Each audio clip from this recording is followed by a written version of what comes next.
Hello বন্ধুরা, তোমরা সবাই কেমন আছো? আশা করি সবাই ভালো আছো। আজকে তোমাদেরকে দেখাবো মটর পনির রেসিপি। তাই মটর পনির তৈরি করতে আমার লেগেছে কাঁচা লঙ্কা, টমেটো, চালমগজ, মটরশুঁটি আর পোস্ত, আর এখানে দেখতে পাচ্ছ পনির। আর এখানটা দিয়েছি হলুদ আর পরিমাণ মতো লঙ্কা। যে যার বাড়িতে যেমন ঝাল খাও সেভাবে, আমাদের বাড়িতে একটু বেশি ঝাল খাওয়া হয় সেই জন্য। তো চলো আমরা দেখি রেসিপিটা কেমনভাবে তৈরি করছি, দেখে নেওয়া যাক।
তার বাজি আমি হেরেই যেতে রাজি, যদি ধরো যে তার বাজি আমি হেরেই যেতে রাজি।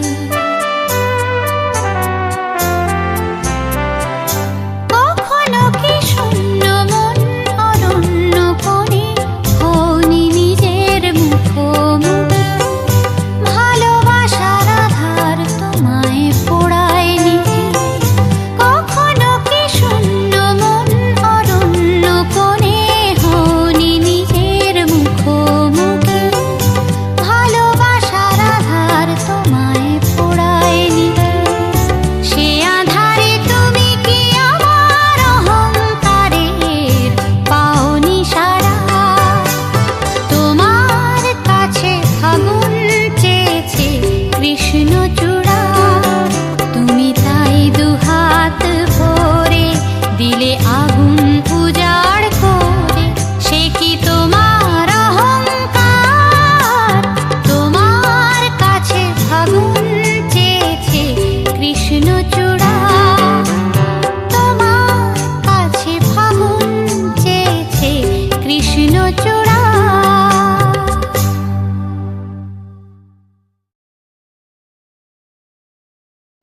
প্লিজ তোমরা চ্যানেলটাকে লাইক, কমেন্ট এবং সাবস্ক্রাইব করে দাও। টাটা, আশা করি সবাই ভালো থেকো।